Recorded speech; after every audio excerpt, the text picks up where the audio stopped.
Howdy everyone, it's me once again, the one and only Killer Dan. And today, as you can see, I'm still continuing my Disney movie marathon, where I'll be talking about the movies, shows, whatever the case may be. If it's related to Disney, then there's a good chance of talking about it. So of course, as you can see, this is going to be, again, yet another Star Wars video. I lost count how many Star Wars related videos I made on the channel, like holy hell, there's quite a few. Just put it that way. So it's going to be centered around the sequel trilogy, to be more specific here. I mean, okay. I can already hear that people are going to really foam in the mouth because they're treating like this list the sequel trilogy as some of the absolute worst films of all time. Well, I got news to tell you. There's going to be an opinion that's going to be going against what a lot of people would say. I'm not going to be joining the hate bandwagon like a lot of these nostalgia obsessed individuals. And then there'll be some director out there who made that one spy movie who actually wouldn't mind rebooting the franchise to put on the how do you say this, a credit the course, so to speak, because Disney ruined it somehow. No, they didn't. I still don't know how they ruined it exactly. They just keep saying that, oh, Disney ruined it, Disney ruined it, Disney ruined it. That's just your nostalgia talking. That's it. That's just your nostalgia talking. And of course, there'll be people defending the prequel trilogy, acting that those were the last good movies or whatever. I don't know. It just makes no sense. Who would just hate on these movies just because? Oh no, Disney ruined Star Wars. Newsflash, no, they didn't. Because George Lucas already ruined Star Wars to begin with. George Lucas already ruined this franchise already way before Disney only got their hands on it. I mean, and I know when the prequel trilogy first came out, a lot of people seem to hate it. But I mean, why are you to still people today who still dislike the prequel trilogy to this very day? And yes, rightfully so, because those are in fact bad movies. However, it just seems like since then, like all the years, the opinion for the prequel trilogy had changed quite a bit because a lot of these movies they get a fan base, which I don't understand why, but whatever. I mean, the prequel trilogy is still off as far as I'm concerned. I mean, I know Lucas was trying to build a lore around these movies with the TV shows, which I didn't really care for, honestly. I didn't like the anime TV shows, really. But anyway, George Lucas was, I guess, in some ways, was trying to fix up the massive plot holes because of what he had done. And some people actually thought it was a good idea to do that. But no, I'm going to have to disagree with that. So, trying to basically fix up the mistakes from the prequel trilogy. Fix broken glass with Crazy Glue. It's the damage has already been done. Now moving forward from that, I've already mentioned this kind of a thing like a bunch of times already in this channel. I still don't like the prequel trilogy. As far as I'm concerned, the prequel trilogy is still awful. But I know there's a lot of people out there going to be also saying that if you criticize the prequel trilogy but praise the sequel trilogy, it makes you a massive hypocrite. That doesn't make any sense. How does it do that? How does it make me a hypocrite for enjoying the sequel trilogy but criticizing the prequel trilogy? That doesn't make any sense. How does that happen? But I don't get it. I mean, granted, yes, I was never a huge fan of these movies to begin with, but that shouldn't matter. Just to be clarified, that ultimately should not matter. I'm not a fan of Star Trek at all, but I enjoy some of the movies. Keyword some. But because Star Trek has kind of the same problem with Star Wars, some movies are good and some movies are bad. Or maybe there's a few that's just okay. It just depends on which one you're referring to. I'm not saying one franchise is better than the other. I'm not saying I'm not going to be doing that. Even though the Star Wars fan base is trying to make out like their Star Wars franchise is like the single greatest thing of all time. Most specifically the original trilogy. More point over is that is a toxic fan base that's trying to make it out like, oh no, Disney did this, Disney did that, Disney did this, Disney did that. No, they didn't. I mean, Disney had made some bad movies. Okay, a lot of bad movies before, and I'm pretty sure they will continue to make bad movies. That's obvious. But every studio is guilty of that. Literally, every studio in existence is guilty of making a bad movie or two. Or same thing with games. every studio that makes games is. Look, I'm looking at you, EA. I'm looking at you, EA. But anyway, point being is that one of the most common complaints you keep hearing is that the treatment of Luke Skywalker because he's really bitter and old and whatnot. Well, he was like that in the books. He was like that in the lore and whatnot. So how's it any different now? But besides that, we're going to need new characters anyway. We have to have new characters for this specific trilogy because whether you want to accept it or not, the actors and actresses, oh no, look, they're getting old. So they can't be doing this forever, you know. And obviously, you're gonna have to have new people, new characters, and whatnot, and they have their own lore on top of all that. When you think about it, even if you can live forever and ever, like the whole anti-aging, age reversion, whatever you can call it, has been done, it still doesn't mean they should have these characters be there forever. I mean, yes, there's an argument to be made here that it kind of feels a little too familiar with the original trilogy, which is to some extent, yes, that's true. However, the weird part about all this as well is that they did try to do something different. As bad as the prequel trilogy is, which, like I said, keep saying it is terrible, they try to do something different. They really try to do something different with the prequel trilogy, but then people complain about it's too different. Then with these movies, it's too the same. Like, what? I mean, there's already plenty, and I mean plenty of material starring the original cast of characters. And I do mean a lot. I'm not going to show it all here, but there's plenty of books. Just with the novels alone, there's so much material with the original cast of characters having their own adventures around the original trilogy, maybe in between, or maybe sometime after, yada, yada, yada. Man, there's material there anyway. So a lot of this was actually adapted into the sequel trilogy. I don't get it. So what I'm trying to also get at is nostalgia. That's really it in a lot of ways. Just seems like they're obsessed with nostalgia. Like they can't get away from that, really. Can't be just they can't just get away from this, really, when you think about it.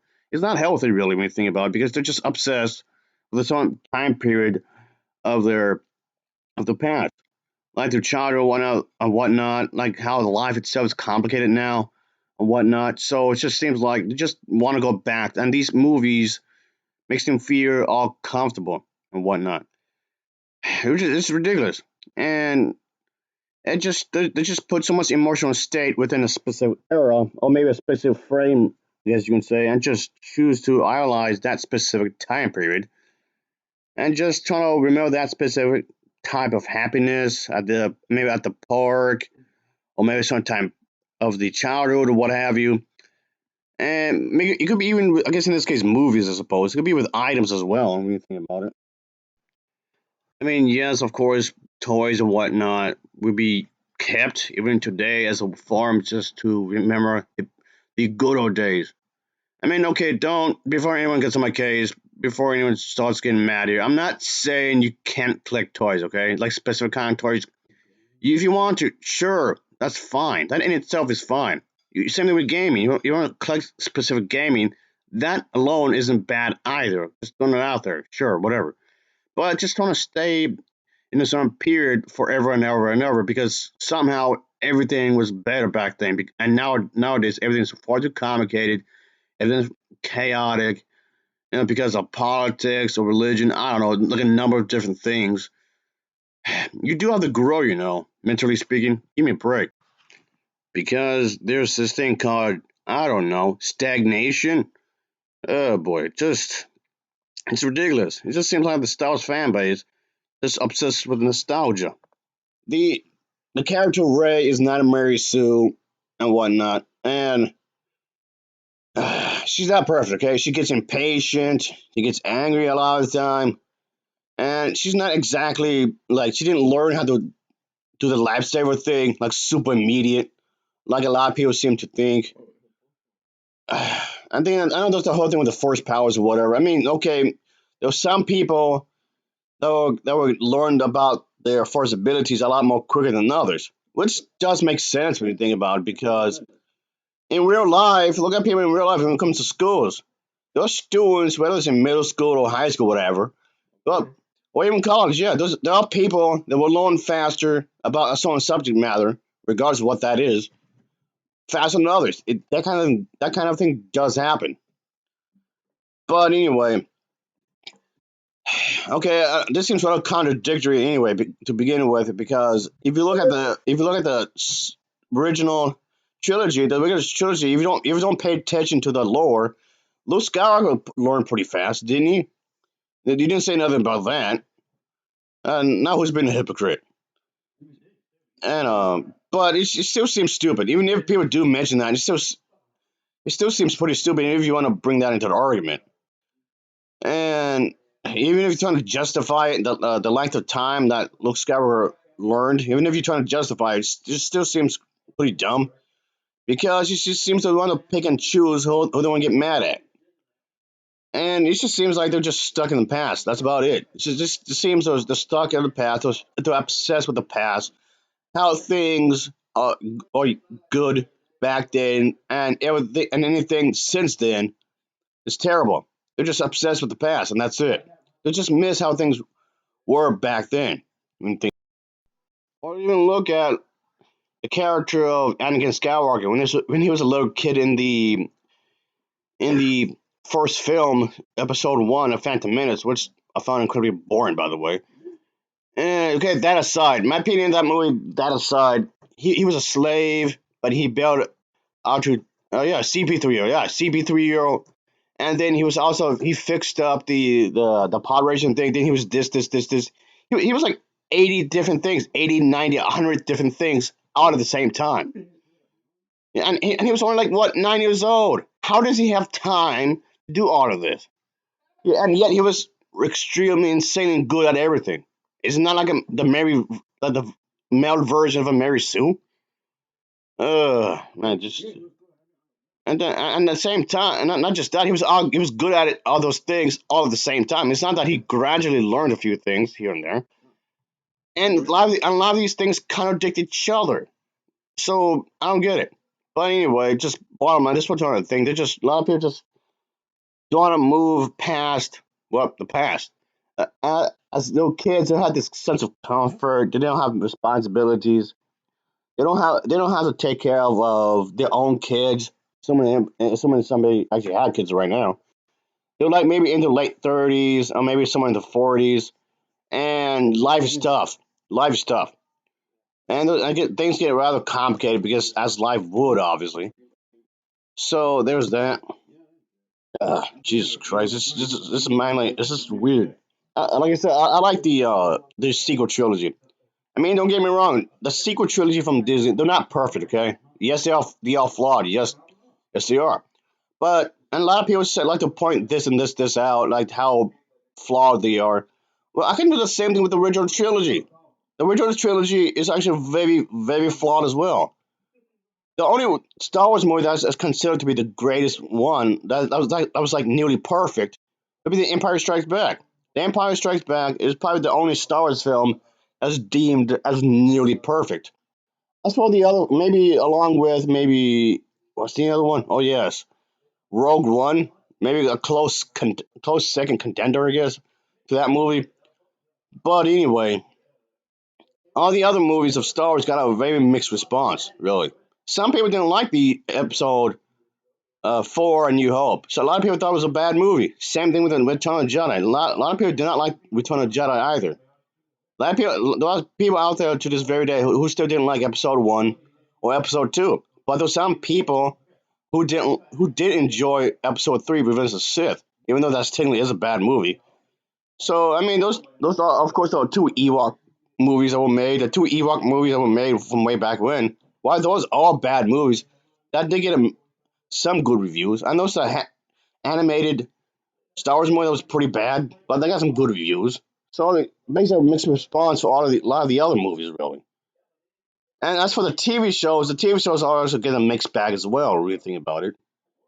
I don't know. It's just I didn't really think that the sequel trilogy was really all that bad. Really, it's just its fan base is extremely toxic. The fan base is very, very toxic. Think about it. I'm sticking by that too. You cannot convince me otherwise. The Star Wars sequel trilogy by Disney is actually pretty good. I liked it. But anyway, I know a lot of people trying to will dismiss what I said because I'm not a fan. So what? Anyway, that'll be it for now, folks. I just want to do this real quick. See you.